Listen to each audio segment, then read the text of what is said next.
one.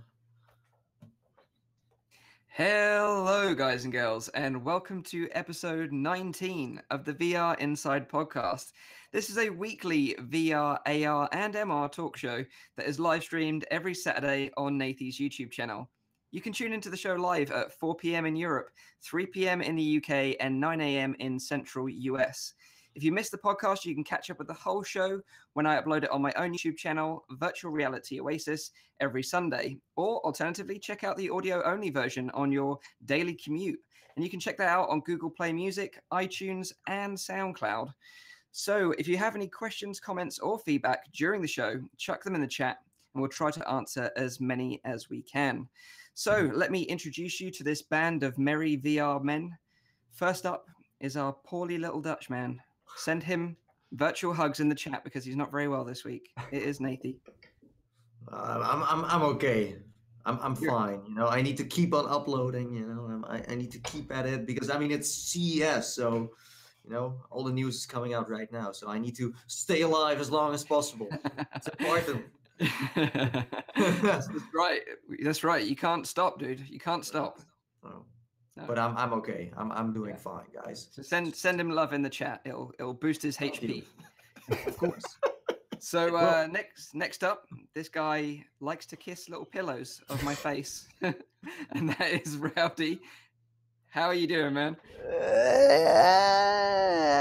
That was a weird present. That was a very, very weird present. I'm looking around because the cleaning lady came. I've got one here. So for those in the chat who don't know, I sent Rowdy this for Christmas, which is a pillow of my face, because who wouldn't want a pillow of my face for Christmas? Wow. Actually, the funny thing is, like the cleaning lady, she came on Friday, and I forgot to like put it away, and it was like a new cleaning lady, and she like left, and I came home and I saw the pillow like laying on the table. I was like, oh no, what is she thinking now? What is she thinking? That's what I'm concerned about. So for the audio listeners, what Mike basically did was he put his face on like a round pillow, which perfectly matched the shape of his face though, so I have to give you credit for that. But it does look a bit creepy, especially because it was packed together with some chocolate. Made good use of that. Did he really do that? They're best enjoyed together. That's what you do. Hang on. Seriously, you did not help matters, Rowdy. You circulating images of your girlfriend and you making out with the pillow did not help matters at all. Yeah. That pillow was showing a good time that night, I'm sure.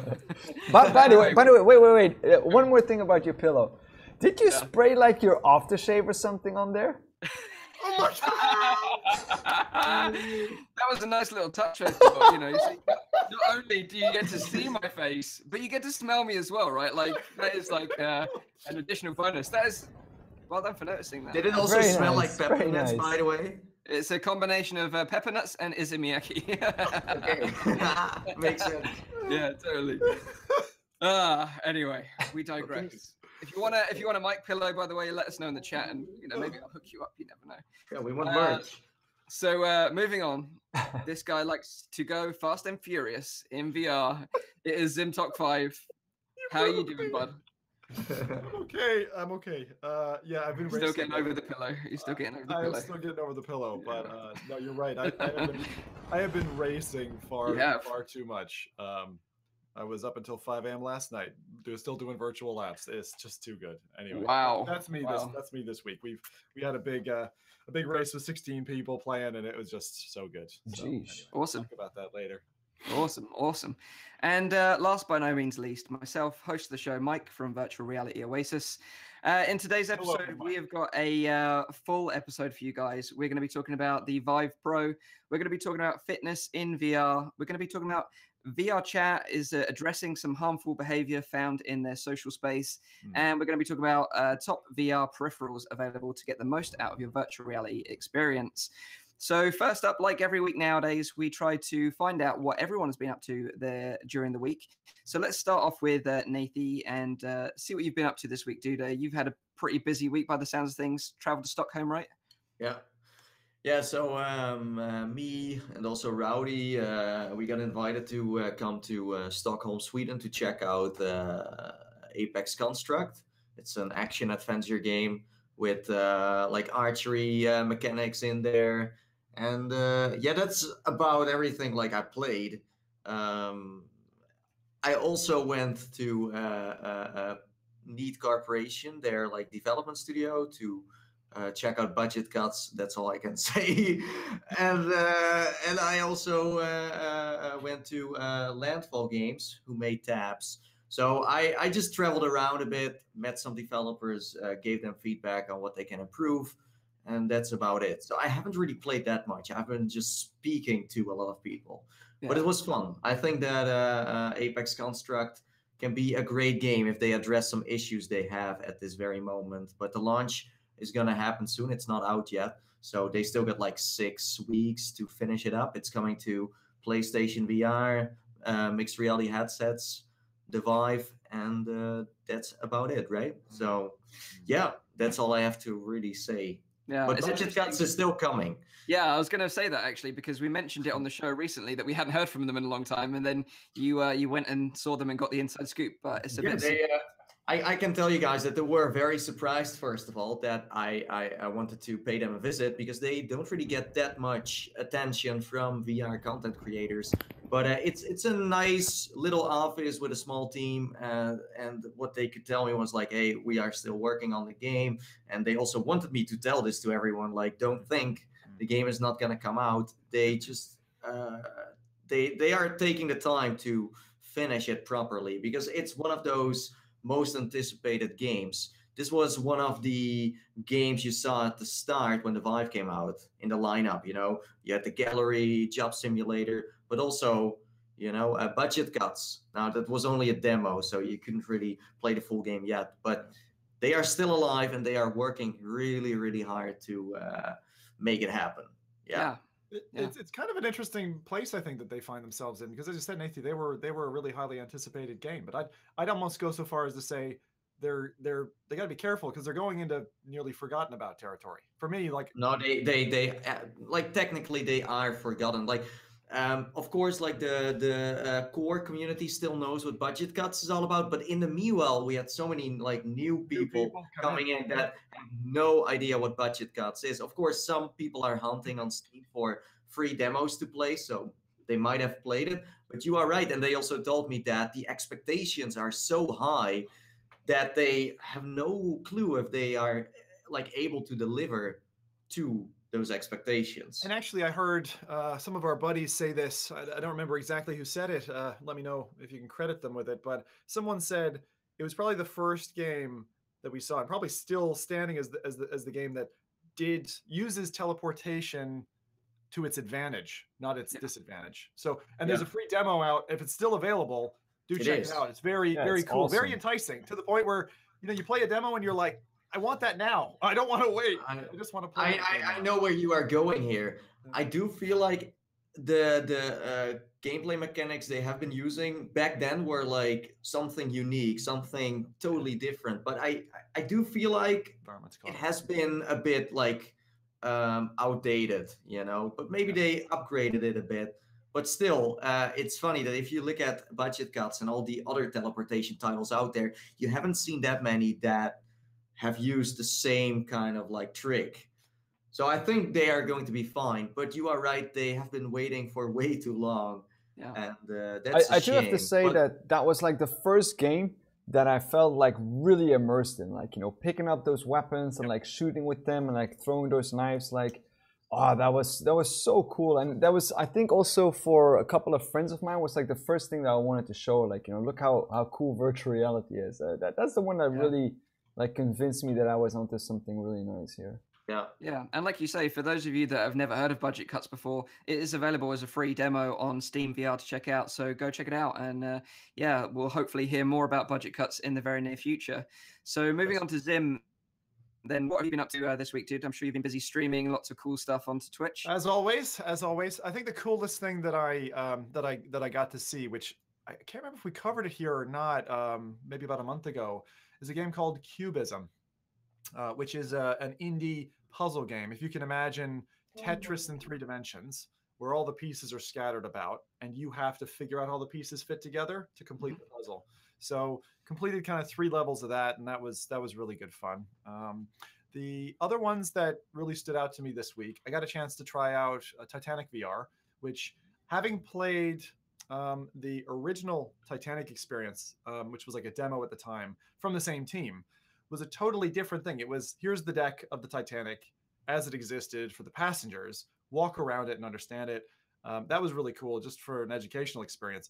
This is rather, the Titanic is at the bottom of the ocean, and you're in a rover, and you go look at it, and it's a totally different, chilling experience. You're like, you're in there. It almost gets to a spiritual level, if I was to say that. It does. It's a good app for what it does, and I really like. I can't remember her name, but this lady who's from Belfast, she was doing very early on VR reviews, knows her stuff, talks very intelligently, and does narration for parts of the game. And so it was a nice welcome kind of return to that person's voice, because I haven't seen her, and I think she's part of the dev team now, but I haven't seen her kind of on YouTube and that, like, doing very much. So that was nice. But racing has taken up a big part of the week. And I think the other one that I would mention is, which we'll talk about a little bit later, is Box VR. So how do you get a sweat on in VR? Yeah. Sure, nice, man, nice. And what about you, Rowdy? Obviously, you went to Stockholm with Nathie and some of the other VR YouTubers from the crew. Yeah, indeed. Like, it was a lot of fun, like, meeting up with these kind of people. We got to check out Apex Construct, and then for the rest of the time, we were kind of like free to do whatever we want. And it felt like a little school trip, with all of us. Like, we all went out to Stockholm, and then we got to meet up. We got to hang out in the bar. We went out for like a nice dinner. It was fun, because it's strange that, you develop like relationship with these kind of people, it's like, we're friends all, we know each other. We talk on pretty much a daily basis, but we never got to meet each other, like, or most of them not in real life. So it's strange that someone you haven't met before, you still know so well. And, when you meet them, it's just like, oh, hey man, yeah, this and that. Oh yeah, we talked yesterday. Yeah, we did. It's so strange. I've never experienced something like that before with any other medium that like, you know each other so well, even though you never met each other. And I mean, it's also so special that this is the first time a developer saw the potential in all of us to just invite us over to come to one place to play the game and connect and socialize and have fun. It got tweeted so much. It was all over my feed during that time. Like, it's true. But I'm happy it happens now, because it shows that we VR content creators are getting taken more serious now, because we do have a very large reach together, and it also feels like a family, where everyone plays the game. We're like all sharing feedback with each other. So I hope more developers will do it in the near future. So Fast Travel Games took the credits here for us, like, for being the first one doing it. So the great thing about it as well is that I've not really seen it in other scenes, is that, normally you have this competitive nature between different people that create different content, but actually, like, for the VR scene, we're all very friendly with each other. We all know each other. We all talk to each other. It's a really nice group. Like you say, it's almost like a family group, because we're all so passionate about VR and just want it to succeed, right? So we're all kind of working towards that goal, which is really, really cool. Love it. So apart from Apex Construct, obviously, did you get to play much else this week? Nope. I've been back since what was it, like Tuesday, I think, and then I went to work on like Wednesday. I slept. I overslept on Thursday, and then on Friday I was back to my regular schedule. So not really. Because you've been away as well. Obviously, you've been in the US, and then you came back, went straight to Stockholm, and then straight back into work as well. So it's been a rough time. Yeah. So myself, I've been jumping into quite a lot this week, actually. I actually jumped into H's Garage, which is a Ready Player One experience from Sansa. That was like, spell that, by the way, because when you were explaining this to me, how you pronounce it. Yeah. All right. So H, for those of you that don't know about the book or the upcoming movie, it's obviously about virtual reality in the virtual worlds. The main character, which is called Wade Watts, his alias is Parzival in the virtual world, but his best friend in the book is called H, and it's spelled AECH, as in, and you pronounce it as H. But basically, H has a garage full of like vehicles and iconic 80s memorabilia, so you can go in there and explore the garage. So it's got like Ed 209 from RoboCop, the Ferrari from Ferris Bueller's Day Off, the Viper from Battlestar Galactica, and of course the Iron Giant, which is going to be a standout machine in the movie. Is this like a fan-made thing, or is this actually to promote the movie? What is this? Like, is this something officially? Yeah, so this is official, and it was worked on by the studio that made the movie, but also with Sansar as well, which this virtual reality application where you can explore virtual worlds. It's kind of like a social application, a bit like VRChat, but it's a bit more polished, but doesn't have quite the scene that VRChat has right now. But it was an interesting experience, and multiplayer, that's right. Yeah, so you can go in with each other and explore these environments together and talk to each other in these environments as well. But the actual environment itself was very polished and got me pretty excited about the movie coming up in March. Aside from that, I also played The Climb, which is an old but cool game. But one of the things I would say about The Climb is, and it's really only a problem for us content creators, is that it's just awful to record with. To record that content is so difficult. You either have a really stretched view or it just looks very narrow and kind of you have to frame it in a nice way. But it's a great game, but awkward to record. Aside from that, I also played The Lost Bear. That's supposed to be good. I'd never really heard of it before, but it's an old PSVR title. Came out late last year. Just come out on Oculus Rift. It's out on Oculus. Because they reached out to me a while ago for the PlayStation VR. Yeah, I didn't know it was on Oculus as well. Yeah, and it's a nice mix of like being in a VR environment. So you sit in a chair in a VR environment and watch a big 2D screen of a 2D platformer.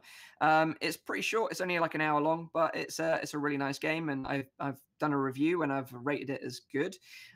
So I'd recommend checking that one out if you like a short but sweet experience. And then the final one I tried was Finnegan's Factory, which was another one that just released on the Oculus Store. I thought it was pretty bad, actually. I thought it was a pretty bad wave shooter. Like we're surrounded by wave shooters, and this is a bad one, in my opinion. I mean, but like I played it when it just came out as like a demo, but I agree on you. Like based on the launch now on Oculus Home, it can't keep up with the rest. No, and I saw that it had released in early access about 2 years ago. So it seems strange that it's only just dropped on the Oculus Store. Finnegan's Factory. It's based on a comic or like a series on TV, as far as I know. Okay. But no, you're right. But it's funny though. This is like again the problem we hear when you wait too long with something to announce or launch, then it sometimes doesn't meet the requirements anymore of people on the platform. That's a shame. True. So yeah, that is what we have been up to this week. So let's dive in straight into our first topic, which is the Vive Pro, of course, the biggest announcement this week, which came from CES, the Consumer Electronics Show in Las Vegas. So just before we jump into the details, I just want to go back to last week's episode because we all had some predictions and we betted some burgers on the predictions. So I can't remember. Well, I actually watched the video back and have verbatim your comments. What I said it was going to be a replacement standalone headset that you could just replace. You could buy the headset itself and just clip it into your old Vive kit, use your existing trackers, your wands, and that kind of stuff, and upgrade essentially. Which, from what I understand, is true. You can do that, but also you can buy it as a package as well. So you can buy an upgrade package, or you can buy the whole complete package if you don't have a Vive already. I also predicted that it was going to be a high-resolution headset with a deluxe audio strap, Lighthouse 2.0, and Knuckles. Obviously, I was wrong about the Knuckles because they're, like you rightly said last week, it's made by Valve, not by HTC, so that will probably be a standalone release. Nath, you said that it was either going to be a new headset or some kind of lens adapter. Zim said that it was going to be a 1.5 edition, deluxe audio strap together with a new set of lenses. And Rowdy said that he didn't care and he didn't agree and he just wants Squidward and Knuckles. So he basically won. The thing that struck me as like more surprising was the release date of it. Like, when is it going to be available? Because that's what we discussed about for a very long time. Because I said, I remember me saying like, they're going to piss a lot of people off if they're going to release a headset, by June, because a lot of people just bought it and they're not interested in buying something new already. If they release it by Yeah. the end of the year, that is, that's something different. Yeah. But a lot depends on on that, I think. But that's not firm yet. We don't actually know the exact release or price yet. And that's when at the end of this little segment, I'm going to go for our predictions 2.0, and you can double down on those burgers No. that you've lost But already. I mean, what Rowdy says here, like, yeah, it could have been unfair for people, but in the end, they announced the Vive Pro for VR enthusiasts and not for the casual new consumers. True. So in the end, it feels like it doesn't really matter if someone has the old one or the new one. No, because let's be honest about it. Even if you get the old one, you've got some great experiences. It's going to be a long time before that's going to be outdated. Let's put it that way. You're still going to experience some great VR experiences. So don't be scared to jump in and get a Vive now. But obviously, if you've got the deep pockets and you want the best of the best, then hold out for the Vive Pro maybe, or whatever else comes out this year that might be interesting. But if you're showing the trailer right now, it kind of looks like a Pimp My Ride montage. Yeah, so they're taking old components off and slapping new ones on, and it's got a nice, sexy paint job. So let's start off with the way it looks like. What do you guys think of this new aesthetic for the Vive Pro? Monkey. Chunky monkey. Yeah, I thought so as well. The weirdest part about it is the angling. But I love their sales campaign where they say, look at it, it's balanced. This is something we've considered. Because out of all the headsets, the Vive has the worst balance right now. And I think the deluxe audio strap, we'll talk about that a little bit later, helps that balance. Integrating it all into one package is really good. I'm sorry for your loss, Mike. But anyway, I think it does. Balance is a great selling point. Yeah, but I also think it's lighter now. Like when definitely. the first Vive came out, it was pretty heavy. Then they brought out a revised one. They never said it was going to be lighter, as far as I know. But it was lighter, so I think this one is lighter. I've heard already multiple reports. I've heard multiple reports of people who've reviewed it, but of course nobody has had a chance to weigh it yet because they're not allowed to. Yeah. But a lot of people are going to say that they feel a lot lighter than the original Vive. But balance can throw that off. Balance can really throw that off. I remember they did it with when feeling. I put the CV1 on and compared it against the DK2, and you're like, oh, this is definitely a lighter headset, and and you check the gram, calculate. It was very close. I can't remember. I think it was actually heavier. But the thing is, if you get the balance right, you don't notice the weight. Yeah, that is definitely true. That is definitely true. But I mean, it would make sense because they already released. Didn't they if you buy a Vive now, it's already a little bit lighter than the original? That's right. Notably, I just tried it. I just tried it 2 months ago. And I got to the point where I was like, will I sell my Vive and get the new one? Because I feel like I'm giving them a bit of guff, which they're not deserving right now. Because the new headset is notably comparable to the Rift in terms of its feel. Nathan, do you have the current one? Yeah. This is like the casual Vive. But what you can see with the new one, it's interesting that you see these headphones, they're kind of small and stuff like that. But bring it a little bit closer to the camera, Nathan. Yeah, okay. Yeah. So with the headphones, these ones are running down, right? So here it starts, then it goes down. But with the new ones, it goes up a little bit this way. Yeah. And then it goes down. Yeah, so it's actually adding some weight on the sides, a bit more outside of the headset. So I think that's the main thing that they really changed. Plus, the back is a lot bigger. This is a weight added there. It's more like a PlayStation VR band. Which is a good choice, by the way. I'll show the video again so people can check it out. Yeah. And just for the audio listeners, right? So Nathan was just showing off the deluxe audio strap on the existing Vive. And he's comparing to the ear bridge that we can see in the new build in the Vive Pro, which actually I think is a really cool move because it differentiates them visually and it gives you that balance. And people have said that it does feel a lot better when they've worn it. So. It's funny because if you actually listen to the song that they play during this trailer, I noticed this when I was doing some research for today's show, the lyrics of the song that they play, this is how it goes. There's only one king and there's only one crown.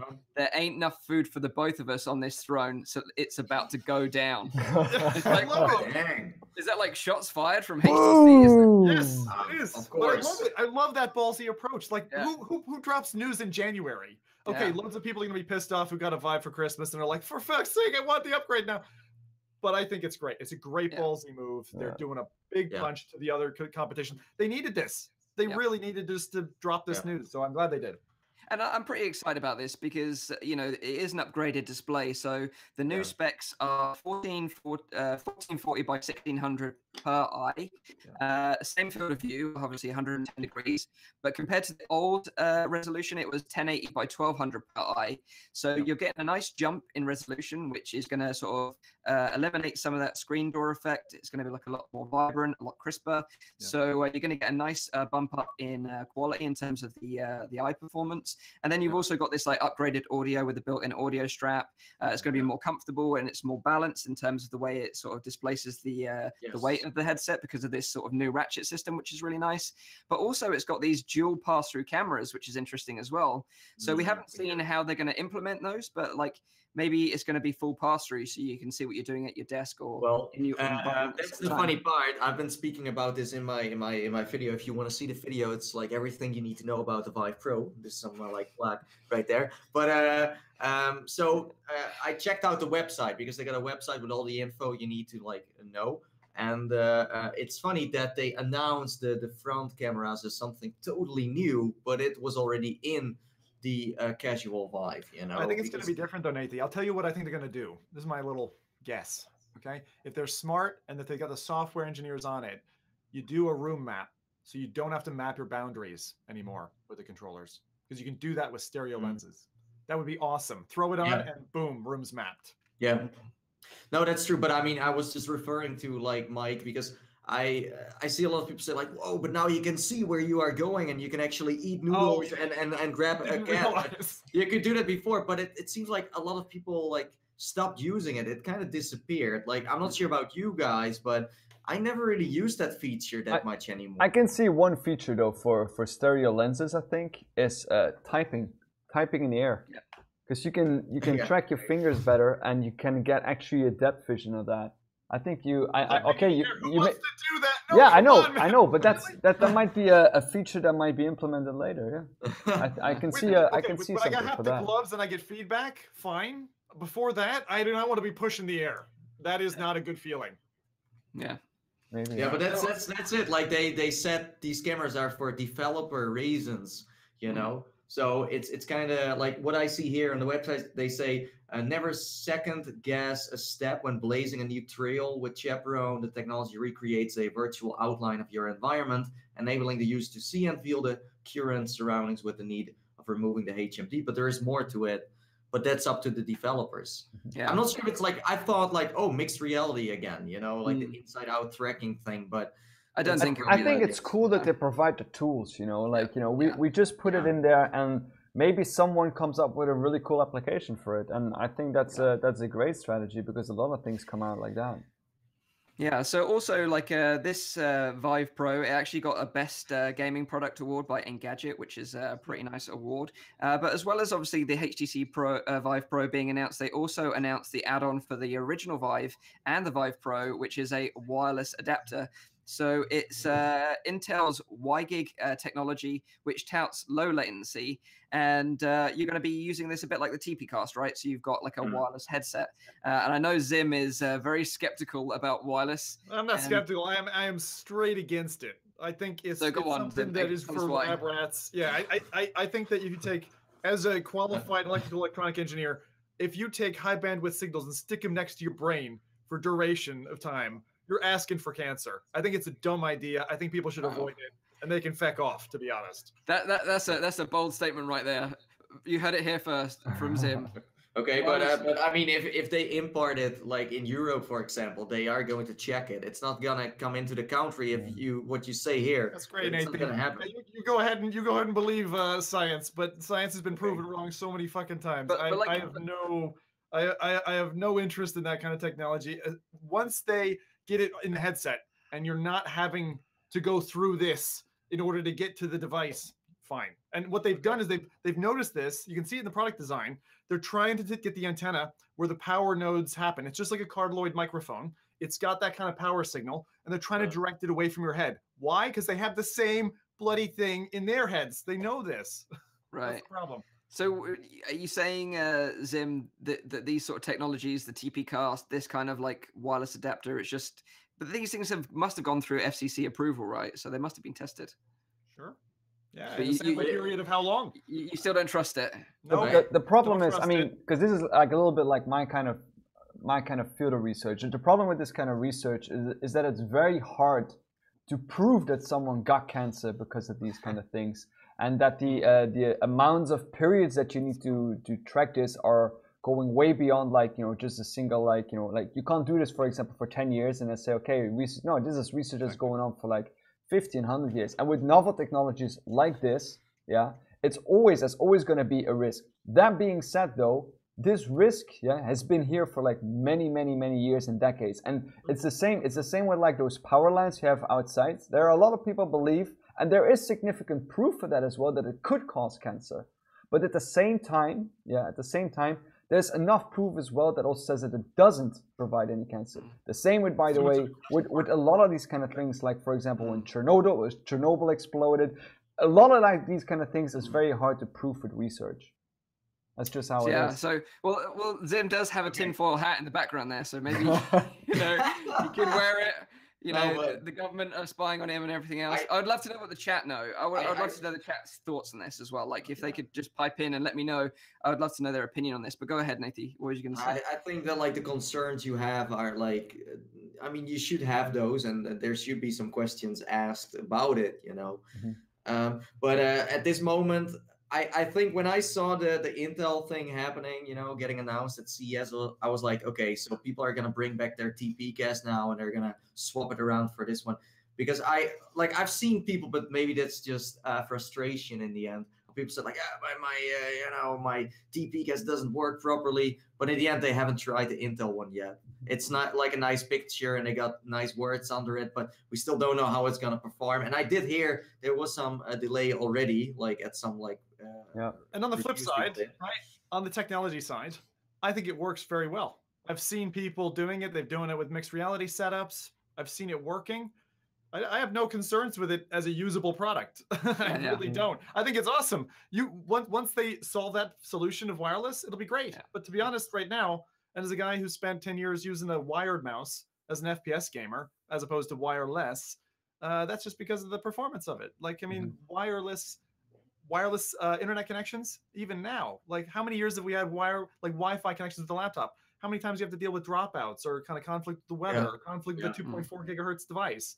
So you just have to go for what you yourself are comfortable with, and that's it. I'm not saying that everyone should necessarily steer clear of this, but just have a think about it before you decide to jump. And at the same time, I mean, we've been using cell phones as well, which are also like still have not been able to disprove the effects of possible cancer. And the same with Wi-Fi, and the same with Bluetooth, and all of those kind of technologies that use some kind of form of radiation, or like some kind of form of telephonic signal. But this is the thing, guys. Like, to our viewers, our listeners, we don't want you to like just turn this podcast off, run off to like a little island somewhere and become a hermit and just close off technology. We're not saying that. We're just saying these are our speculations. These are you know, what we're worried about, and they're good concerns to have. And I like the fact that we've got opposing opinions on things as well. Yes. Also, so you got the shape is funny, yes. But you will still need a battery pack on the side. So the battery is not on your head, it's on the side. That's a good thing. And yeah, it is.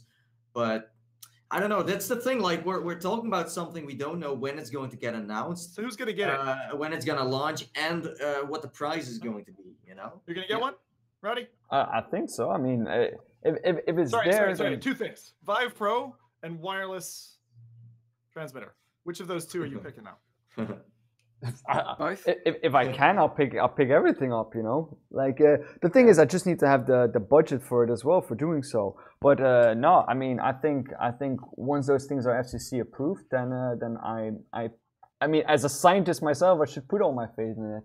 That's just how it goes. That's a good point. So I think the biggest disappointment for me about the whole announcement and these things that they brought out was that they didn't mention any revision on the controllers. Because for me, like, the Vive controllers are the one thing that really holds me back from jumping on the Vive camp and owning a headset, because I've got so used to the touch controllers, and they're such great controllers that it's the one thing that puts me off. But with the Knuckles coming, obviously that's another thing. You know, they're made by Valve, like you said rightly in the last episode.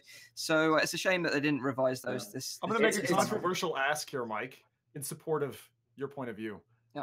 Dear HTC and Steam, support mixing of the Vive headset and the Rift controllers. They're a better controller, and absolutely you would open up people to that market. And this is the thing I've thought about in the past, because when you think about the Pimax coming out, you know, they said that you can have their headset, you can use the Vive ones, you can use the Vive trackers.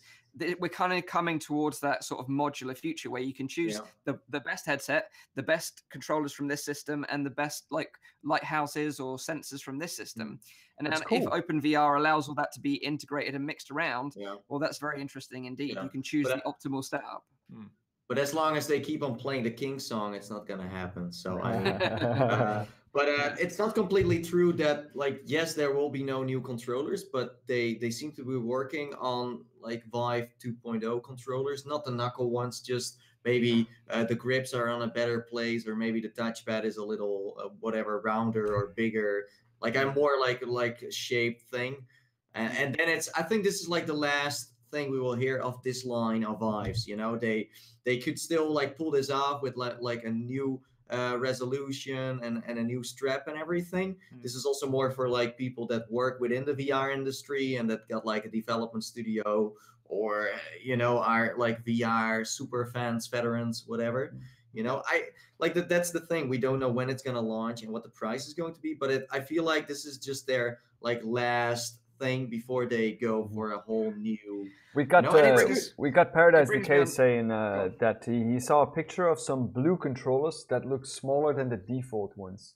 So maybe they are making like some different kind of controllers, but I don't think it's going to be, you know, a different design than what do we do with the base stations? Like, I mean, we haven't gotten pricing on the base stations, but we've seen a picture of them. They're smaller, they're rounded. Yeah. They look kind of cute, to be honest. And they seem to support like a bigger field.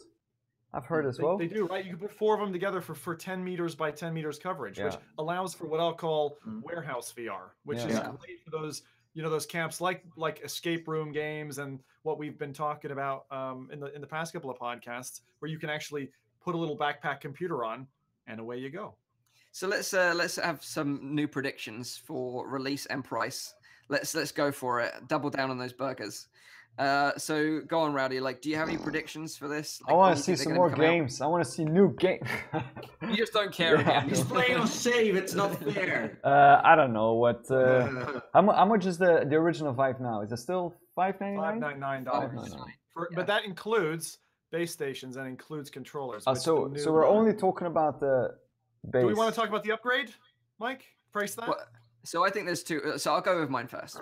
So I think there's going to be 2 options. You can upgrade just with the headset alone, and that's going to be available sort of April, May time. And I think that's going to be $399. And that's just for the headset to upgrade your current Vive setup. And that's going to only be available like early doors. For the whole complete package, you're going to have to wait later on in the year, I think. And that's going to be a more expensive bundle at $699. So $399 in May for the headset alone. The whole package later on in the year for $699. That's my guess. So you think that the controllers and the base stations are going to be how much dollars then? $699. So wait, sorry, but I thought that they announced that the 2.0 base station and again revised controllers aren't going to launch with the package. Or are you saying they will? They will only sell the headset for now. Yeah, early on. They said it's going to be an upgrade, right? So you can basically go to their store and you can say, I want a Vive, but I want the new headset with that bundle. No. So you can't do that at the moment, I don't think. No. You can basically only upgrade to the new headset, or you can buy the whole complete bundle later on in the year. It does make sense because it's for the industry and not for just a casual consumer. You're gonna lock out a new consumer from buying the upgraded version. Yeah, because it's like that's the thing. It's not made for. It sounds kind of unfair, but it is. Like, but that's like if you are new to VR, you are not going to like know the difference, you know, because you're just starting with VR. But if you disagree, the one question that people ask is, "What's the best VR headset? How do I buy it?" And if the answer is going to be, "Get yourself a Vive Pro," oh, you have to buy the full Vive, sell off your core basic Vive, and upgrade. That's not going to happen. Who's going to sign off on that? No way. But that's the thing. Most people, like, for example, Rowdy, they care about the games. They want to see new games, and they don't really care about the headset that much. I'll to contrary on Mike. Mike, I think you're very good for going for the low price bracket. You're the only other person than me who I've heard go that low on the price of the new headset. I'm guessing $398 because they've done this before. So $398 US, to go $1 less than the Rift package. And I think we won't see a Rift package price reduction in the next 2 months. So I think they're going to say, oh, and you can get the Vive Pro upgrade for less than the cost of a Rift. I think they just want to be able to say that. That's why I'm saying Okay, 398. then I'll go for 398.99. That's what I'm doing. That's what I'm. Right. 398.99. But you also think, Zim, that you'll be able to buy the new headset with the current hardware that we've already got in terms of ones and trackers. Okay. Yes. So I think existing base Yep. stations, Yep. existing controllers with the upgrade headset is kind of like when you're checking out of the store. Yep. Give me those bits. I think the way they'll ship it to you will be probably separately boxed. You'll get like the separate whatever upgrade is with the other headset removed. Yeah. I find it a bit strange though that you said like, you know, $399 for the headset, and then for an extra $300 basically, you get what then? The controllers and the base station. And 2.0 base It's like station. $300. I mean, when I replaced my two controllers, it was like £270 for two They're controllers. expensive. They're expensive. They are expensive, and that's why I'm saying that if you look at the base price of $600, you can chop off $200-$250 for the base stations and the controllers in that bundle. Yeah. If you look at how they itemize it on their shop, for instance. And they love this kind of modularization, which is why I think Mike's slightly off track guessed that it was going to be like they were going to be selling all these different bits separately. You know, wasn't too far off the mark in terms of what Vive is trying to do strategically, because they do that in aftermarket sales. Yeah. You can buy all the bits independently. So go on, Nathan. What's your prediction, dude? I think that, as I said before, this VR headset, this Vive Pro, is for you know, developers and people that are looking to upgrade their headset, also for development reasons, I guess, and maybe research. So, you know, the thing is, yeah, of course, if you got the money, you know, I would also just upgrade. You know, that's what everyone should do. Yeah. But again, this is more for the experienced base out there that wants to buy the Vive Pro. You know, I think that they will just sell it as just the headset. That's all. If you still want to, you can buy lighthouses extra or controllers. You know, you can all buy that as separate packages, or you just buy a package of the old Vive with everything in there. You know, but it's just advertised to a different audience. I think I'll go with Nathan on that one. I think as well, like, since the impression I'm getting now again is that they're trying to target like the enthusiasts, like the ones that really want everything best and everything like top end, and who will throw money at them for, you know, for whatever reason that they can find. While I think that the campaign that Vive has been doing like lately with their older headset has been more targeted like, you know, the general consumer market. Oh, we'll bundle it together with Fallout. We'll bundle it together with this game, just to get like more like mass adoption. But I think with this new Vive, they're trying to like, you know, that core audience that they already have from the beginning. There's like those enthusiasts. They're trying to like, you know, feed them with something new. And I think that's indeed like there's going to be like in a little bit like a higher price bracket without all of the upgrades indeed. Yeah, I do feel like they want to, like you see with, for example, NVIDIA too, with GPUs, where you buy a 1080, you know, but you can also buy those like, how do you call those cards? Overclocked. Factory overclocked. Yeah, that kind of stuff. So it's more if you have a factory and you have some robots and you want to run those on some nice GPUs, then you got that stuff. You could technically also maybe game around with it. I don't know, but like you get my point where they create a consumer part and a industry part. Oh, I see what you mean. Like people, yeah, like the NVIDIA Titan V, for example. Like it's card mainly for industry, but consumers also buy it as well to get the top end. Yeah. So you will see like a huge price difference between the just the old Vive and like this Vive Pro, you know, because they know like companies see this as an investment, you know, and not as just a random buy. But I have to say though, like out of all the exactly. And do we know the price of the business edition? It's expensive. It's more than $1,000, I think. You mean you need a license? It's because of licensing, not because of any difference in the hardware. No, right. So there was always a business edition anyway of the old Vive 2, and the only difference is that, of course, I mean, you maybe get like a small discount in buying it as like a huge like batch, but also the fact that the servers or like the support from HTC was faster and better, you know. But And, also, I think those business they were deals for arcades. arcades, exactly, for the licenses to use it for It's you know, a business. $1,200 in the US, Yeah, that's right. 849 pounds in the UK, But and personally 1,080 speaking, in Europe. yeah. But personally speaking, like out of all like the kind of next step in generation in terms of headsets, it's the one that I'm probably most interested in right now. Like it's more interesting, I think, than the Pimax. It's more interesting than any of the mixed reality headsets that have been announced with this same resolution display. So I'm interested to check it out. Yeah, it's step progression, isn't it? And I really like that. Like I'm very much a tortoise in the hare kind of guy. More often than not, I back the tortoise, and I think the Pimax is the hare, and it's trying to like go breakneck speed, and I think it's going to cause itself trouble. And we've already seen that. Yeah. And I think this is the hare, and I'm absolutely happy. Give me 10% resolution better, I'll fucking buy into it. It's been 2 years. I don't want to digress too much, but there was like a Pimax at CES as well, and some early reports. There was a lot of concern about those people that tried it out because the revisions that they've made have actually been a little bit of a step backwards. But they said a big response to the criticism, and that was that they're trying out new tooling and they haven't refined it perfectly yet. They would bumped up the brightness of the LED display, so then it sort of interfered with tracking issues. It's been delayed. Ugly. It's ugly. It's ugly. Well, I mean, it's not like. But this sounds weird, guys. I mean, seriously. So people write about the Pimax at CES on the show floor. Then it sounds like they are panicking, and they suddenly bring out some fast statements of what they are like doing and what they are going to improve. Yeah. But we do know, obviously, that it's been delayed. You know, we're definitely not going to see it when they wanted to release it, you know, which was Q1, which was January, February time.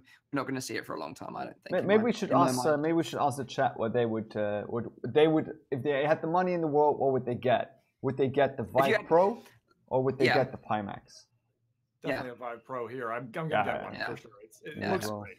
But that's like, you know, the HTC has a certain like credibility. People know what they can expect at a certain point. And with Pimax, you have never bought a headset from them. And you don't know what their support is going to be. What is going to happen if your Pimax is broken? What are they going to do? How long is it going to take? Well, when can you know, but like, of course, with HTC, it wasn't great either. But in the end, you do know that this is a big company. They cater a lot of people. And with Pimax, they just started up. It's a new company. And in terms of... which is MTBF, mean time before failure. And I think that with a product like HTC, you know that your device isn't necessarily going to die on day one or 6 months from now or a year from now. So in general, I'm saying for like thousands of units. Rowdy? Yeah. And in terms of good looks, I mean, I recently tweeted like really quickly, like, you know, I said, as the world's fastest YouTuber, this spoiler on my Vive would definitely help in improving my traction. And I showed like the picture of the guy wearing like the wireless module. It does look a bit like a spoiler. So in terms of good looks, don't go for the Vive Pro, right? Okay, guys. So moving on from the Vive Pro to something else that was talked about a lot at CES actually this week, and that is fitness in VR. So for those of you that don't know, during CES, there was a company that announced their product. The company was called Black Box VR. They were awarded loads of awards actually at CES, and it got a lot of attention in the mainstream press, and that is their fitness solution for virtual reality. And Black Box VR, they're creating the world's first virtual gym experience. You'll step into a Black Box VR boutique gym and immerse yourself in a whole new way to get fit that will so you'll never have to visit a normal traditional gym again, they say. They use an integrated cable pulley system, which is controlled by Black Box Virtual Reality Engine, giving you real muscle and strength building resistance for your entire body. Instant force change capabilities give you full immersion. So essentially, you're playing like a VR. They're gamifying going to the gym, right? So you've got this pulley system, you're pushing, and then in the virtual world, you're like throwing things at like virtual enemies and things like this in a virtual coliseum. That's what people have described it as so far.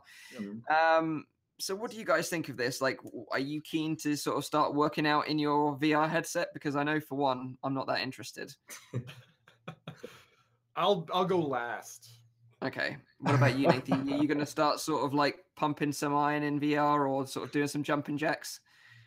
Well, first of all, I never really did it anyway. But if I will start, then I will not start in VR, I guess. No. But I do understand why some people want to do it, but it kind of sounds a little nerdy.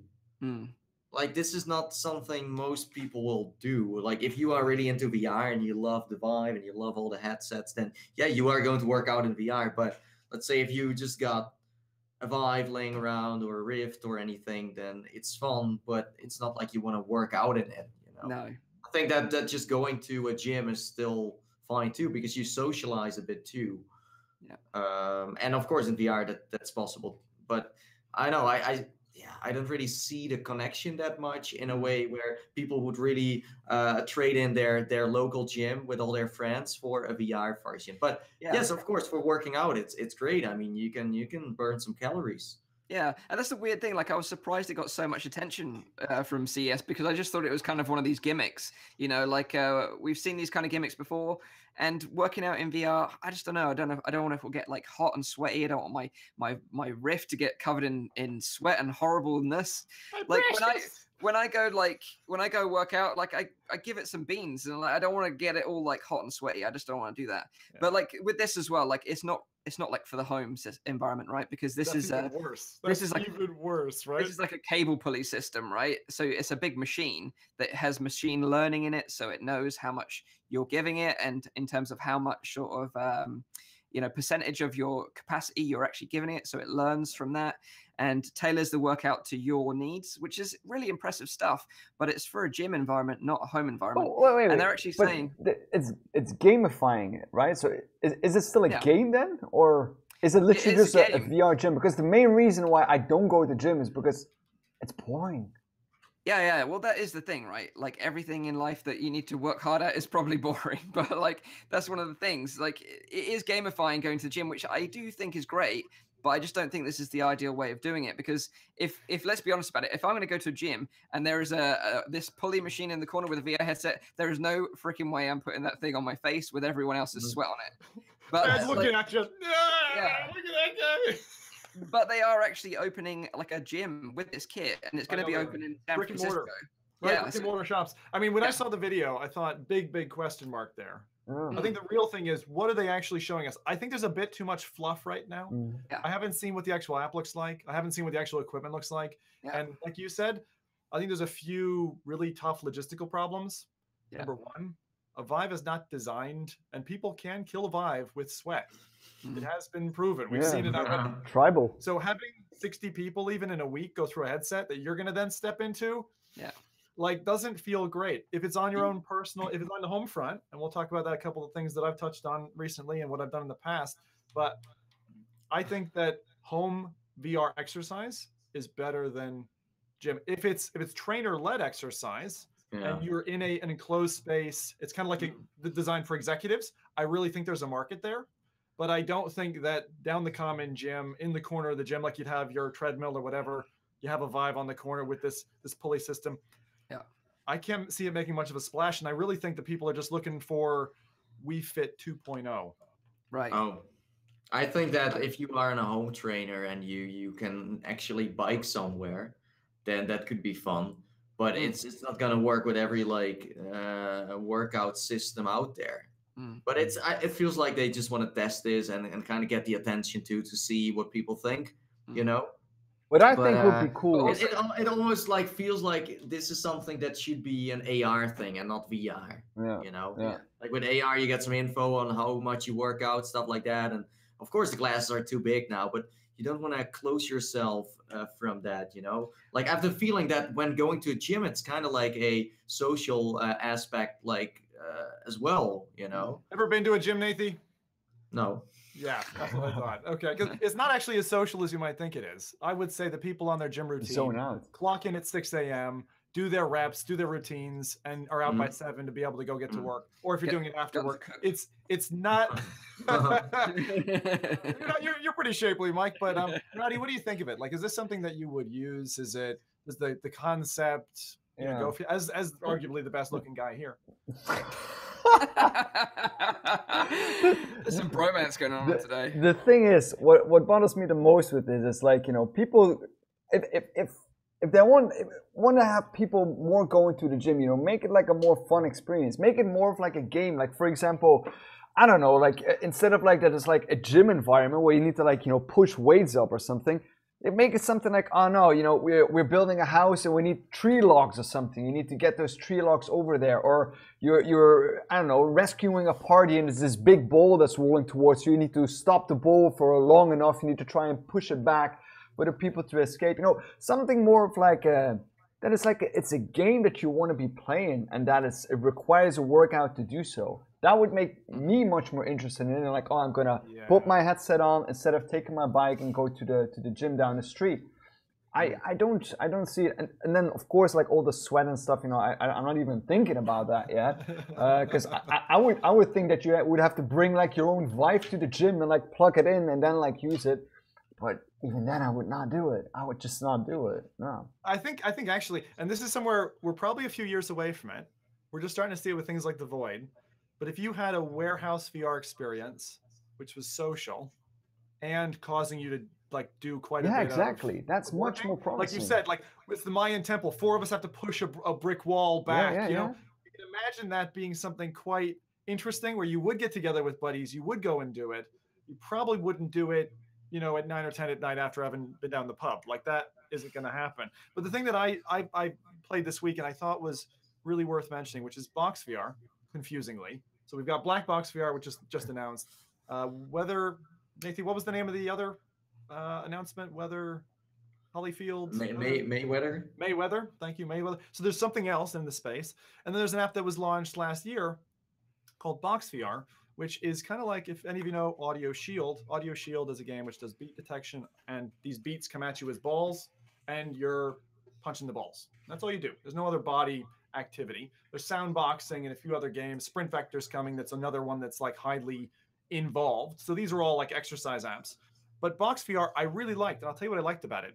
It has you jumping, ducking, uppercutting, pulling in this way, and when having to hit the beat that's coming at you is the right level of accuracy. It's a way more accurate punch that you have to give it, and also the power of your punch matters, to the point where 2 days after I did this, I was sore up here, my legs, all that kind of stuff. The devs had said to me, they're like, oh, we focused on being more of an exercise app than a game. I didn't actually find that when I played it. It felt very gamey, and actually to me now it's my exercise app, my go-to app. Yeah, but that's the cool thing. That's the cool thing, I think. If you can play something that is so fun to do, that it also is a workout. That's what I found. Yeah, I think they really did the balance right, and that's why I mention it. Because I've been waiting, because I got bored of Audio Shield, honestly. It's like, and for a streamer, it's very hard. I can't play my favorite songs. And a lot of people would say, well, just do it after the show. I don't actually play VR after the show. I generally just, so I'm like locked out of, because of, you know, copyright licensing issues. I can't play all my favorite music. Unlike you guys, you probably can. So you're German Schlager music. My what? Your German Schlager music. What is Schlager music? Schlager? It's like never mind. It's like a hoopapa band with like German people, like yodeling around. But this is the thing, like I don't think VR is going to replace the traditional gym anytime soon. I think it might, like you say, in the future, but maybe not right now. But I think VR in general is helping people get more active and be more fitter anyway. Because if you're a traditional gamer, you're not just sitting down in a seat anymore and just like tapping away at your keyboard. You're actually immersed in the world, and you're throwing your hands around, you're physically moving about, and you're standing, which is much better for your heart and your body than sitting down anyway. So I think VR games in general is making everyone a little bit fitter that are involved in the VR industry. But definitely like games like Sprint Vector and Audio Shield, like you mentioned, are games that really do get the heart pumping and get you sweating a little bit as well, but not to the point where you're going to be drenching your headset. You know, I have to mention though, because I don't know if I already mentioned it to you guys, but I went to airsofting like a little while ago, and I thought, like, you know, I've been playing so much VR, I've been standing so much, you know, I've been playing a lot of shooters, I can handle this easily, you know, going on for 3 hours. But the crouching the entire time, which I do in VR as well, I did that in real life even more, I think, because 3 days after that, I still couldn't go up the stairs. I just couldn't. It just wouldn't work. You got a stair lift installed. Yeah, exactly. On that, Rowdy, so bad. Can you just do that again and just film yourself not making it up the stairs? Yeah, Rowdy's girlfriend carrying him up the stairs. Come on, Rowdy, it's time for bed now. Yeah, but I think there's one other application here that I wanted to talk about. So one thing that was really, really cool back in the Wii Fit days was running around an island. And I was thinking when we first got into VR, I was like, why doesn't a dev just make an app where you're just jogging in place? The problem is all of the current mounting systems involve putting something on your head. And when you jog, it does this. And you know the sweet spot? Goodbye sweet spot. So that doesn't work. But cycling in VR kind of does. Tighten it. And there is a I'm sorry to say it, a pretty atrocious bike, VR bike. I think it's called VR Zoom, VIR Zoom, or Zoom VIR. The app itself, it's trying to do something good, and it does, like, you can be I think it's in a rowboat on the back of a horse, like lassoing somebody, and basically your physical motions generate the forward, momentum in the game. And there is definitely something there for like cycling in a peloton. There was actually a streamer a while back who did this. Strapped in, and there are some pseudo virtual games, but not VR games, that allow you to pretend like you're cycling and cycle with like a pack of 20 people who are actually real life people on exercise bikes and actually pedaling away. And I do think that something like that, or the replacement for the news at the front of the treadmill, because that's another thing that you could have in VR, but again, with the head jostle, I don't know if it would work. But that's like, and then it starts to get competitive, because then you can do it multiplayer too, and then you have like the climb, like worlds around you, and stuff like that. Yeah, that could be great. Yeah, why isn't the climb multiplayer? Why can't I see Nathy going past so I can climb faster? Oh, yeah, there's a ghosting mode, so you can do that. But Nimzo, if you are watching, yes, you solve this problem, please. Yeah, can you please make that? But I like the Wii thing where you were like running on the island. I really enjoyed that. It was really fun. So I mean, if you have like a cartoony kind of rec room kind of thing going on, and you can walk, and there are like things around you happening, like dolphins jumping out of the water, or like air balloons up there, and people are waving at you and like, hey, let's go, no, I like that. So there we have it. VR, fitness in VR isn't going to take off just yet, we don't think, but you never know, maybe in the future. Lucky me. But I think playing VR generally will keep you fairly active for the time being, if you're playing games like Sprint Vector and everything else. So moving on to big virtual environments where you can socialize with other people is VRChat. And the reason why we're mentioning it again this week, and we don't want to sort of go into it again too much, but there has been a lot of sort of issues in terms of people, especially new users coming onto VRChat, that are reporting being harassed or abused, or generally having an unpleasant experience as their first experience when they jump into VRChat. So I just wanted to sort of touch on it briefly, because VRChat team actually did an open letter to the community on the 9th of January, where they just kind of explained that they're a small team. They've obviously seen a sudden growth in terms of users on their application. As I mentioned before, it's like 12,000 concurrent users recently. And obviously that has been assisted with people like YouTubers, streamers, streaming their experiences with VRChat. And then obviously the Knuckles meme, which has gone completely viral in terms of like a VR specific meme. For those that don't know, like the Knuckles Tribe is like the Sonic the Hedgehog Knuckles. You can go in, become one of those. You can join a tribe, and then just go and kind of. Sorry to interrupt you here, Mike. Is the letter to the community in any way linked to the Knuckles meme? No, well, it is kind of loosely, because there was a tweet by she actually works for the Oculus dev team. I can't remember her name off the top of my head, but she actually wanted to show to her colleagues that her going into VRChat isn't a very pleasant experience, because you're surrounded by people harassing her, shouting out racist and abusive comments. And it was just a toxic environment, basically. And obviously VRChat don't want this. They don't encourage this. They don't support this. So they wrote this open letter, and it basically just says that obviously VRChat is exploding. It went beyond their wildest dreams in terms of like how big it is right now. There is a small team trying to manage it, and one of their biggest challenges is trying to maintain the shape of a community that is fun and safe for everyone. What they want to do is address the quality of the VRChat experience, especially for new users, and the team will continue to work towards improving that. They say they've got trained and dedicated moderation teams that monitors VRChat constantly. They're actively trying to educate and remove users from the system that are behaving badly. But also they're working towards a more community way of moderating VRChat. So what they're trying to do is get the community to assist in shaping this into a better experience in the future. Like, let's be honest about it. Like the Vive Knuckles meme, there is elements to it that are very funny. It's fun, but some people just take it way too far. That's the problem with life, and that's the problem in virtual reality as well. There's always people that want to ruin it for everyone else. And like, I'm all up for people having fun in VR and showing off something fun and interesting, but it's when people cross the line and it becomes really racist or really abusive, or they just take it way too far. That's what I'm not cool with. Also, the line is gray, right? The other thing I would say is what ticks you off or sets you off is gonna be very different from what sets me off. And same thing is true for that lady from Oculus. That's right. We're all gonna have different dimensions. So there is an aspect of that in this as well. When something gets as popular as VRChat has become. Yes. We got Kaz and Cherry saying as well that going into VRChat as girls isn't always very pleasant.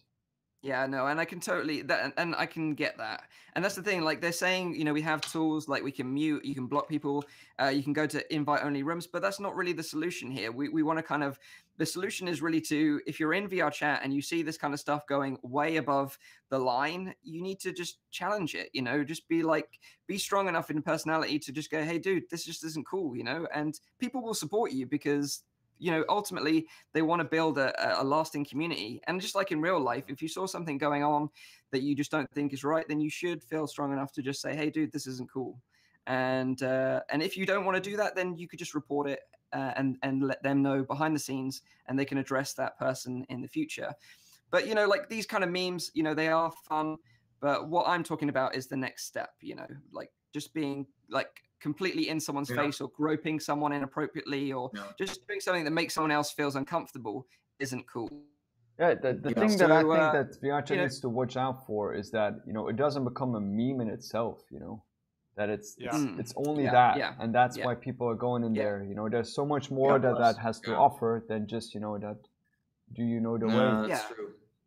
Yeah, but and like what I'd just say is like, just treat people like you would in real life, just with respect and dignity, and just appreciate someone if they say, dude, just leave me alone, then just be cool about it. Plus the problem here is like, you can dress up as the meme and then just say like, yeah, but I'm just dressed up as a meme, so I can just say this and I can say that, but like that's not okay. But that's the whole thing, this meme, like not only this meme, there will be more memes in VRChat, obviously. This is maybe the first one that really explodes. But this is what I said a couple of weeks ago, before this whole thing went down. Like, what is gonna happen after all these Twitch streamers and YouTubers came into this place to make their content? What is the creator going to be? What is the damage that is left in a well? And that's what you see right now. It kind of damages the overall experience. And it's not only about the meme, as Rowdy said, there's so much more to it, but you can only see the beauty of that without the chaos. I've been in VRChat many times before. I'm using it for over 2-3 years now, I think 2 years. And back then you had 20 people online and you could really see the amazing part of it. And now it seems like it's kind of you can't really use it in its full potential because of all this crazy stuff everyone is doing. It's not only a social app anymore at this very moment. It's also just a content paradise for all the people out there that do YouTube or Twitch full time. And you got people that treat it with respect, but you also got people that just go beyond a certain level, just keep on trolling without really showing off any respect for VR. Also in the chat, apparently there's a lot of people that are going on about that. Since for example, Voodoo.de, who said it's not very nice to enter VRChat as a German. So and that's the thing, anti-German. There's a lot of threads kicking off at the moment, isn't there? And that's the thing, it's just people being dicks in general, in terms of your race, your religion, your language you speak, your ethnicity, your race, everything. It's everything. People will use anonymity in crowd mentality almost without fail. When you get a crowd together and you have people anonymous, we've seen it. Hey, you guys see it, I'm sure, daily on YouTube comments. Yeah, definitely. Right? If you're behind username 12345, you can say whatever the But what we don't want is, we don't want to police the internet, and that's the whole thing with internet neutrality as well. We don't want to police the internet. You just got to learn how to behave correctly in it. That's all I would say. We don't want VRChat to be policed. We don't want people to because like part of the charm of VRChat is people doing kind of crazy stuff and feeling the freedom to enact a character or be whatever they want to be. And personally, like I haven't really seen that much toxicity in VRChat. I've seen a lot of crazy stuff, but nothing really like abusive or like overly racist. But I can understand that. I've seen a few probably, though. I mean, the times that we went in, you see it, but you ignore it because you're like I'm not going to be bothered with this, but you do. Yeah. I mean, I've seen people drawing swastikas in there and stuff. So I mean, it happens. Yeah, and also you have to recognize as well the different cultures people come from. Like being an American, one of the things that you're growing up with, like I feel that Europeans are a little bit more, how should I call it, open to sexuality than the Americans are in upbringing. Like there's a lot of stuff that's kind of shut down as you're going through your upbringing. And so someone coming into that environment, which can be heavily sexualized at times, that can be incredibly toxic to somebody from a culture who's not used to that, not used to playing around with those concepts or whatever. And so I totally see where people are coming from. I think VRChat, by the way, at the core, and a lot of these social apps have a lot to offer in terms of connecting people. Yeah, definitely. To remember that those people around you are humans. These are people, feelings and emotions, and just act responsibly, have fun, in there. And I think for those people who really care about VRChat, don't worry about the hurricane that's on right now because it'll pass on. Things will calm down. But I think some of this popularity will stick. It's clearly got staying power. What I've started to see over the last week and 2 weeks is recurring events, recurring places where people are getting together and doing something together, whether that's like a quiz night or going on a particular adventure or just helping people get to know the app. Very interesting to see that. And actually, that's one of the best parts of these kinds of apps. We saw it in Altspace ages ago, where they said, oh, we need to turn this business into a business model. Let's go into event coordination. We're yet to see that model for VRChat. How are they going to stay alive in the long term? And what's the kind of the diamond at the center? I think this is just so open and it's driven by the community. So like some of the amazing like avatars that people spend hours and hours making just so like their eyes move in a nice way or their mouth moves like in a natural way is incredible. And some of the environments are amazing as well. Like look at the Great Pub, the Great Pug, right? Which is a virtual pub. That was all made, by someone.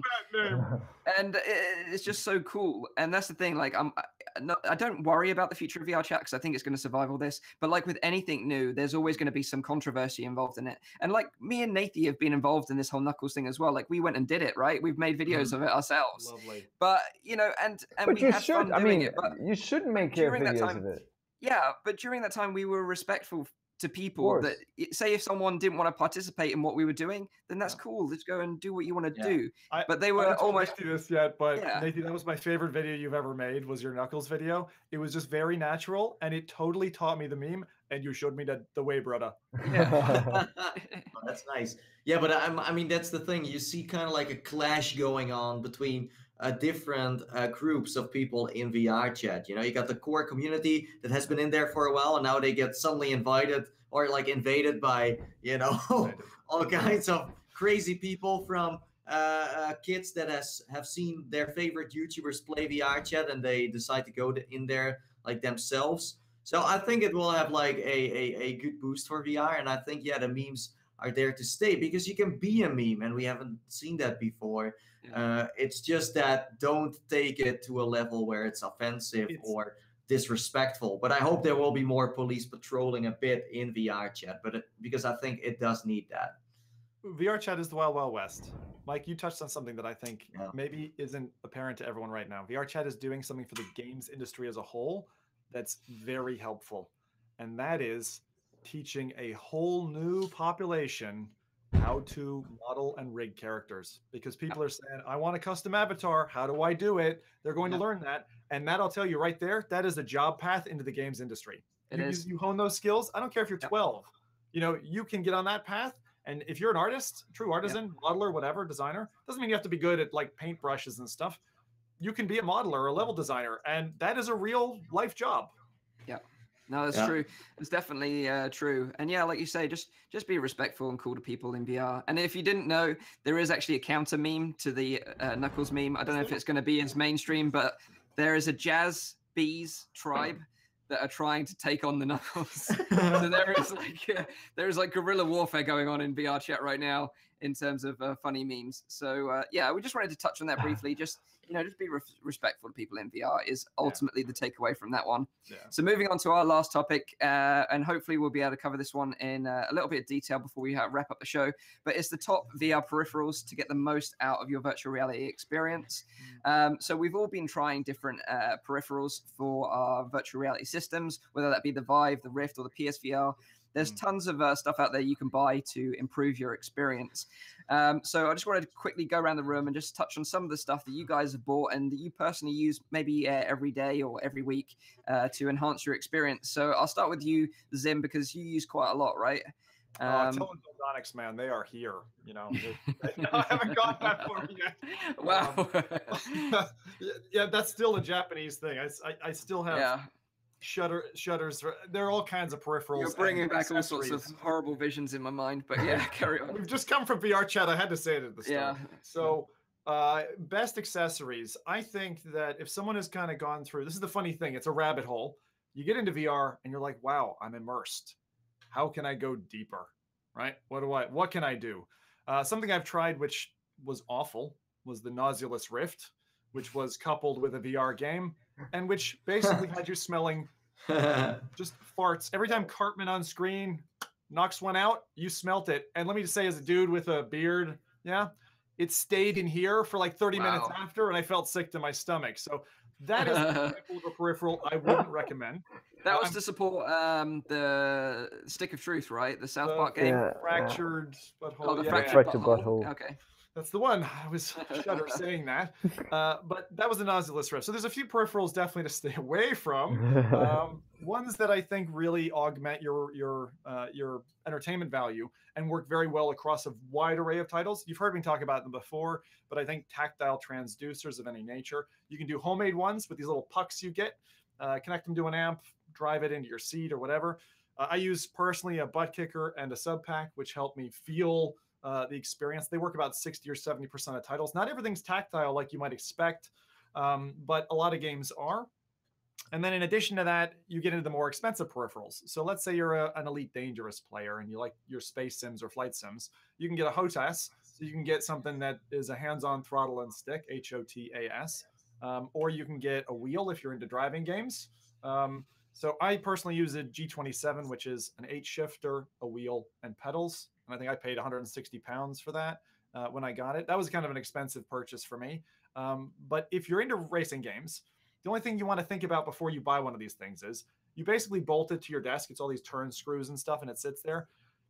Just like I've said with the Vive before, if your set up and set down time is a lot, and you're going to go put it in a box, in other words, you can't just leave it set up, then it might end up gathering dust on the side. That's so my before problem. you go and invest in one of these things, ask yourself that question of, am I going to leave it on my desk? Where's it going to physically go?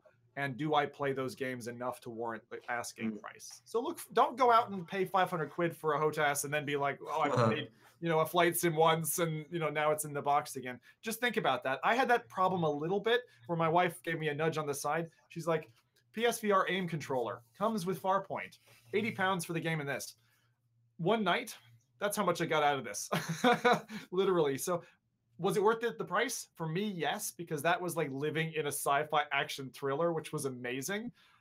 But I think a lot of people's budgets will say no to something like that. As good as it is, and as convincing as it is, that thing can be used in basically 2 titles right now. So. Oh, really? Yeah, it's very limited. It's a bit more, but I get what you mean. Yeah, a bit more. Sorry, but what I consider valuable titles. No, you're right. Yeah.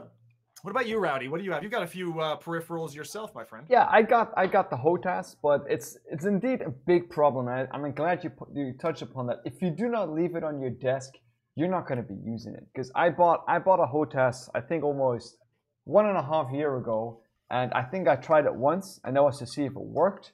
And then I was like, okay, it's cool. It works. It works. It works with my Elite Dangerous. Once I get back into this game, I'm definitely going to be using it.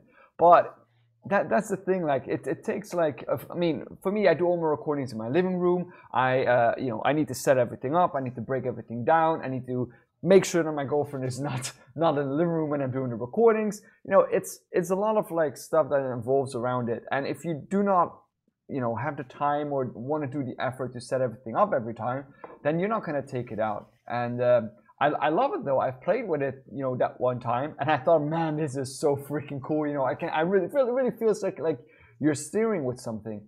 And then the other things that I have tried but not bought, I mean, I tried like several of those like, you know, really racing simulators. I haven't mentioned it to anyone yet, but I am going pretty soon. I'm going to a virtual reality company where they do racing simulators. So really with like, you know, the shock mounts and you're moving around and stuff. So I'm gonna try that out pretty soon as well. Nice. I'll let you guys know how that was once I've done so. But that is something. I mean, I love those kind of things. You know, the more immersion, the better. But I'm gonna have to wait until I have like a bigger space or like a space that is really like, you know, my own little office where I can do and leave what I want before I actually get invested into any more of these kind of peripherals. The only one that I do use for VR shooters is the gun mount. That's the one that I do use. Pro Tube, is it? Yeah. Pro Tube, where you slot in, just for people who, you know, to visualize this, it's basically your Vive wands click into the thing, and it's almost like some people do PVC piping to give you a steady aim on your shot. So if you're playing a game like Onward, something like that, instead of having two moving pieces that make your gun go all over the place, you've got this kind of fixed position. And actually, to be honest, it's a bit of like a real life game hack because you have an advantage over other players. It's an awesome looking piece of kit. Rowdy's showing it off on screen now with these. Is that orange or red? It's red. It's just my lighting a little bit. It's nice doing. And just for people who are thinking about, hey, I'm into VR shooters, how much is one of these things? Oh, geez. I think it was. I have to look that up. I can't say that for sure. I'm gonna have to look that up. How much I paid for it. So in the meantime, Nathan, what about your accessories, dude? What do you like to use?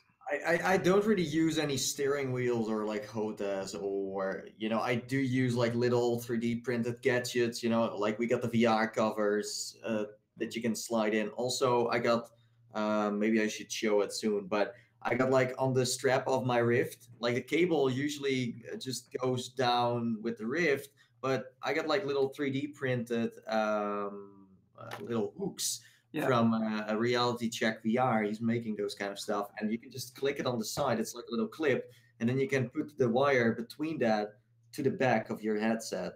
Yeah. So that's the VR cover. You can also get it in different colors. Back in the days, you could also have your name on it. I'm not sure if you can still have that, but you had like a label with your name on it. Very, very awesome. That's so cool. Yeah, VR cover never hurts. I'm not sure, by the way, like if the Vive Pro comes out, it has like a new face cushion, so it could be that one is better. If it doesn't decompose anymore. Well, interestingly, I was watching the Engadget cover of the Vive Pro, and it has a VR cover on it. Did it? Oh, maybe they're gonna ship with it. So I don't know if it ships with it, but like certainly when we was at Oculus Connect, they had VR covers on all their kit. So maybe they've HTC has struck a deal with VR cover as well. Is there competition to VR cover? I haven't seen anything that's really decent, to be honest. There is some Widmo do a competition, but I don't think. Widmo. WIDMO. At least they tried, you know. I mean, the background of VR cover is just so good that they really know what they are doing, and you can also buy a nice merchandise too. So, given the peripherals thing is a big deal for me, and I think it's worth kind of getting into. I think again, a cheap hot ass, like 30 quid for a decent hot ass, if you're into flight sims and cockpit sims seriously. I had one for the last 3 years, almost 4 years now, and it's just held up and it's worked well. I think something like PSVR AIM is probably going to be a skip for a lot of people just because of the price. But if I was to say the thing that for me now is the number one, like I'm in VR, I'm immersed, I want to add 20% to that experience, then I would say, I'd say pick up a sub pack. There's a new rendition of it. It's a chargeable backpack that you wear. It's basically a subwoofer, so it gives you every bassy explosion or gunshot. You feel it in your back.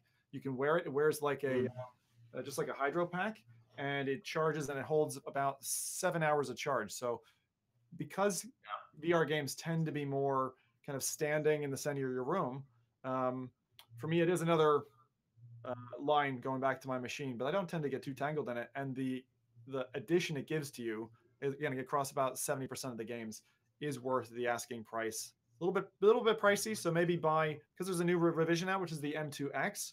This one is nearly the same thing, the M2, and I think people will be selling it on eBay on that. I'd say snap those up because it'll be a good deal. You probably get it for 200 quid or something. Yeah, it's very cool. Also, if you just run around in public or you sit in a train or outside of VR, it's also nice to use. Don't go to the airport. No, don't go to the airport. That's true. Don't even try, because they will not like what they see. These start from about the Pro 2 VR starts from about 80 euros for the HTC Vive and the Oculus. But you can also buy one which has like both of the modules on there. So this is the HTC Vive, and then on this side it's like the Oculus. Yeah. So my favorite accessory is actually the VR cover. The red one. The other one is as well, like, I don't know if you guys can see this or not, but it's actually a custom set of lenses in there, which are prescription lenses.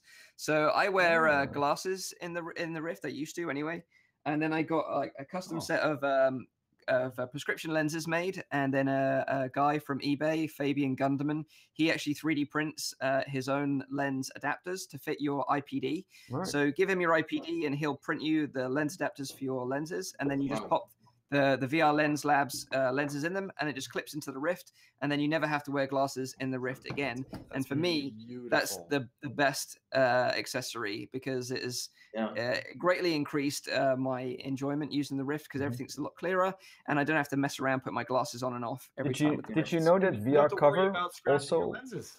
No, not at all. Just sits perfectly in there. Yeah. Did you know that VR cover also has them? Like something similar? Yeah, they do. VR that Lens is their Lab? solution to it. It's this one. It's not as elegant in my mind, but it does work as well. So also, you'll link later, Mike. Yeah, of course. Okay. Yeah. What we could also mention is maybe, but I don't know, it's like a 50-50, like the Vive trackers. But again, it's the same with the PlayStation VR aim controller. There is almost nothing out there that you can use it with. Yeah. What's the price, Nathan, for those things?